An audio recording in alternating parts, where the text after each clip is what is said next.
नमस्कार मंडळी. तर आज आहे वटपौर्णिमा आणि मी तयार झाली आहे वडाची पूजा करण्यासाठी. तर वटपौर्णिमा हा विवाहित महिलांचा अतिशय महत्त्वाचा सण आहे. या दिवशी स्त्रिया आपल्या पतीच्या दीर्घ आयुष्याची कामना करून कुटुंबाच्या सुख समृद्धीची प्रार्थनाही करतात. यामागे सावित्री आणि सत्यवान यांची प्रेरणादायी कथा पण आहे. आणि सावित्रीने यमराजांकडून आपल्या पतीचे प्राण कसे वाचवले आणि तिचे धैर्य, श्रद्धा, निष्ठा यांचे स्मरण म्हणून वटपौर्णिमेचे व्रत हे केले जाते. धार्मिक मान्यतेनुसार वडाच्या झाडात ब्रह्मा, विष्णू आणि महेश यांचा वास मानला जातो. वडाची पूजा करून त्याभोवती सूत गुंडाळले जाते. मी पोहोचली आहे वडाच्या झाडाजवळ. व्हिडिओला सुरुवात करूया. नमस्कार, मी स्मिता. तुमचं माझ्या चॅनलमध्ये खूप खूप स्वागत आहे. तर आज आहे वटपौर्णिमा. त्यानिमित्त तुम्हा सर्वांना वटपौर्णिमेच्या खूप खूप शुभेच्छा. चला तर मग पूजा करूया. तर हे आहे माझं पूजेचं ताट. पूजेच्या ताटामध्ये आपण हळद, कुंकू, अक्षदा, गुलाल, दोरा, फुले, पाणी, पंचामृत, आंब्याची ओटी, गहू ओटी भरण्यासाठी, दिव्यामध्ये तुपाची वात, आगपेटी, अगरबत्ती आणि सवाष्णीचं वाण म्हणून देवीला शृंगाराचं सामान.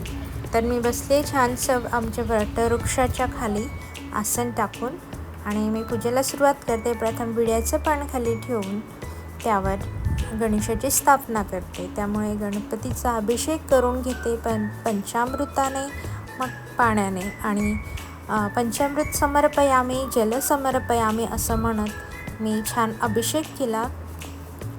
श्री गणेशाय नमः, श्री गणेशाय नमः, श्री गणेशाय नमः, श्री गणेशाय नमः, श्री गणेशाय नमः असं म्हणून मी छान अभिषेक करून गणपती बाप्पाची पानावर स्थापना केली. आणि नंतर गणपती बाप्पांना कुंकू, अक्षदा समर्पयामी,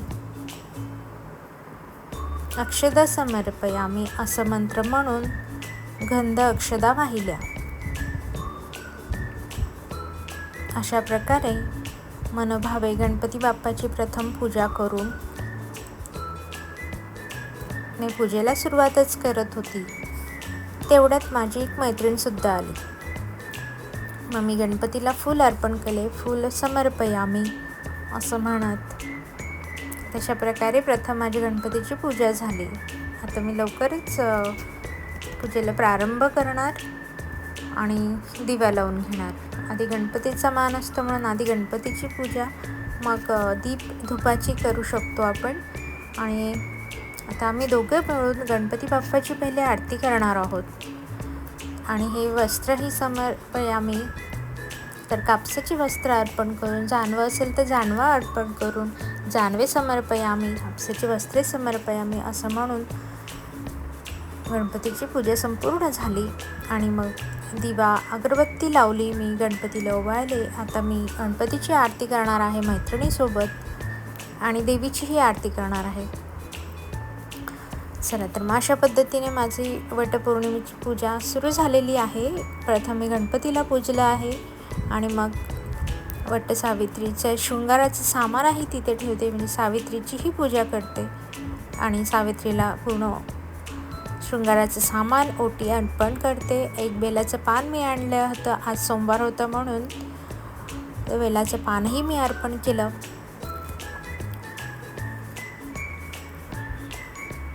तर अशा प्रकारे पूजेचं सामान अर्पण केलेलं आहे आणि आता लवकरच आरतीला सुरुवात करते.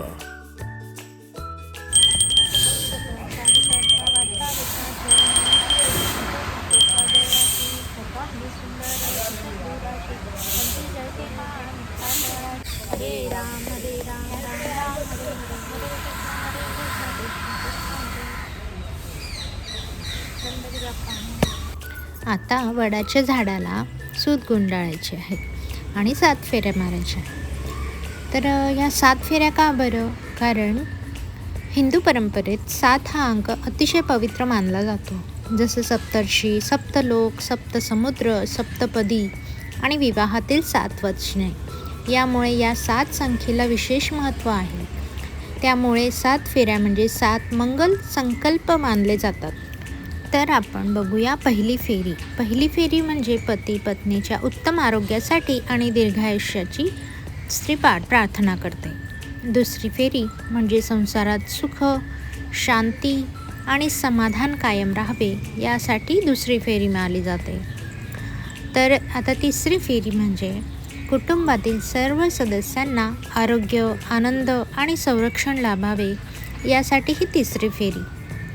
आणि चौथी फेरी म्हणजे घराघरात धनधान्य, समृद्धी आणि लक्ष्मीचा वास राहावा यासाठी ही चौथी फेरी. आता पाहूया पाचवी फेरी. संततीचे उज्ज्वल भविष्य, प्रगती आणि सद्बुद्धी मिळावी यासाठी ही पाचवी फेरी मारली जाते. आणि आता राहिली सहावी फेरी. सहाव्या फेरीत पती पत्नीमधील प्रेम, विश्वास, परस्पर आदर अधिक दृढ होतो. आणि सातवी फेरी असते ती अखंड सौभाग्य, ईश्वराची कृपा आणि संपूर्ण कुटुंबाच्या मंगलासाठी प्रार्थना केली जाते. अशा मी वडाला प्रार्थना केली आहे. फेरी झाल्यावर सवाष्णींना ओटी देण्याची प्रथा आहे. तसं मी 5 सवाष्णींना हळद कुंकू लावून आंबे गव्हाचं फार महत्त्व असल्याने गव्हाने त्यांची ओटी भरली. तर मी आंबे, गहू आणि नाणं एक छान झिप लॉक बॅगमध्ये भरलं, जेणेकरून त्यांना ओटी भरताना गहू खाली पडणार नाही आणि त्यांनाही घ्यायला सोपं जाईल असे मी ओटी तयार करून आणल्या. त्यांना वटपौर्णिमेची शुभेच्छा देऊन अशा प्रकारे मी ओटी भरली. आता एक सवाष्णीची ओटी भरून झालेली आहे. आणखीन 4 सवाष्णी मला मिळायला पाहिजे. तर ह्या काकू इथं बसलेल्या होतात. त्यांना विचारून मी त्यांना हळद कुंकू लावलं, छानशा शुभेच्छा दिल्या, वटपौर्णिमेची शुभेच्छा. त्यांनी मला हळदी कुंकू लावलं आणि त्यांचीही ओटी मी भरली. तशा प्रकारे माझ्या आता 2 सवाष्ण्यांना ओटी भरून झालेलं आहे. आता आणखीन 3 सवाष्णी मला मिळाल्या की माझी आजची पूजा संपूर्ण होणार आहे. नमस्कार, पुन्हा नमस्कार केला. आणि काकूंचीच मला वाटतं सून होते तिथं, त्याही बसल्या हळदी कुंकू लावून घेण्यासाठी. मग त्यांनाही अगदी प्रेमाने, त्यांनाही माझ्याबद्दल फार आदर वाटत होता. आणि छान आमची ओळखही झाली. नवीनच होत्या त्या, मी पहिल्यांदाच त्यांना पाहिलं. पण एक सवाष्णीचं मान म्हणून त्या मला भेटल्या. मी त्यांना ओटी भरली, त्यांचा नमस्कार केला आणि शुभेच्छा दिल्या. अगदी छान वाटलं. मग आणखीन एक दीदी भेटल्या. असं एक छान मारवाडी कुटुंबाचा ग्रुप तिथे आलेला होता. तर माझी 4थी सवाष्णीही मला भेटली. तिलाही छान हळदी कुंकू लावले. त्यांना मस्त ओटी जी आणलेली होती मी, ती ओटी भरली.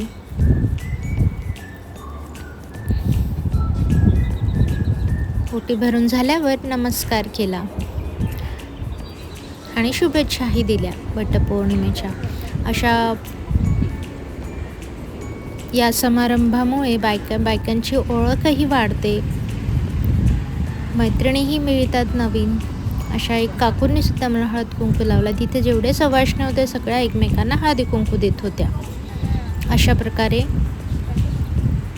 माझं त्या काकूंनाही मला वाण द्यायचं राहिलं होतं. मग काकूंना म्हटलं, या बसा, मी तुम्हाला वाण देते. काकू बसल्या, छान पदरात वाण घेतलं. जशी पद्धत परंपरा आहे त्यांनाही मी नमस्कार केला. अशा प्रकारे माझ्या 5ही सवाष्णी पूर्ण झाल्या. आता माझी पूजा सुफळ संपूर्ण.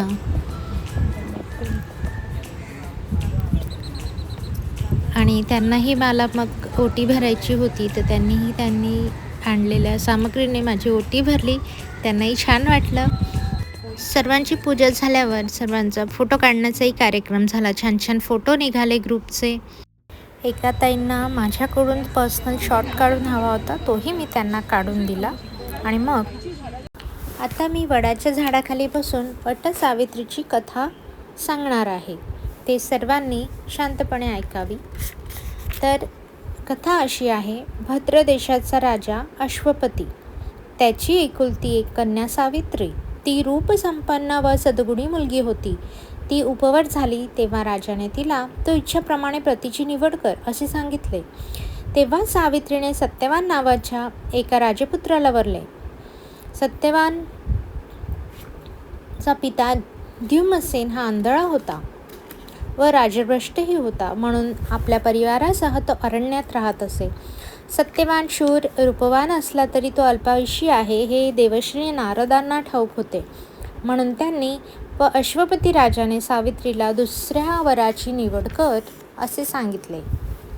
परंतु ज्याला मी मनापासून वरले आहे त्याच्याहून दुसऱ्या पुरुषाचा मी विचारही करणार नाही असे सावित्रीने निश्चयपूर्वक सांगितले. सत्यवानाशीच विवाह केला. काही काळ लोटल्यानंतर एके दिवशी सत्यवान लाकडे तोडून आणण्यासाठी रानात गेला. तेव्हा सावित्रीही त्याच्याबरोबर गेली, कारण नारद मुनीच्या सांगण्यावरून सत्यवानाच्या मृत्यूचा हा दिवस आहे हे तिला ठाऊक होते. लाकडी फोडून झाल्यावर अतिश्रमामुळे सत्यवानाला ग्लानी आली, म्हणून तो एका वडाच्या झाडाखाली सावित्रीच्या मांडीवर डोके ठेवून तो झोपला. थोड्या वेळात सत्यवानाचे प्राण नेण्यासाठी स्वतः यम तेथे आले. सावित्रीने त्यांना ओळखले व नमस्कार केला. क्षणभरातच सत्यवानाचे प्राणहरण करून यम जाऊ लागला. तशी सावित्रीही त्यांच्या मागून निघाली. यमाने तिची समजूत घालून तिला परत जाण्यास सांगितले, परंतु सावित्रीने यमाची स्तुती करून पतिव्रतेच्या कोमल भावना, तिची पतिनिष्ठा व कर्तव्य यासंबंधी सुसंवाद विद्वत्तापूर्ण विवेचन केले. तिच्या वाक्चातुर्याने यम प्रसन्न झाला आणि त्याने तिला 4 वर देऊ केले.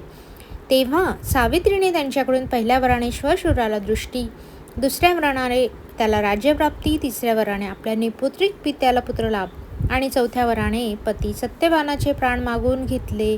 अशा प्रकारे पतिव्रतेच्या बळावर सावित्रीने पतिकुळाचा, पितृकुळाचा उद्धार केला आणि स्वतःच्या दिव्य अलौकिक गुणांमुळे ती जगात आज अमर झाली.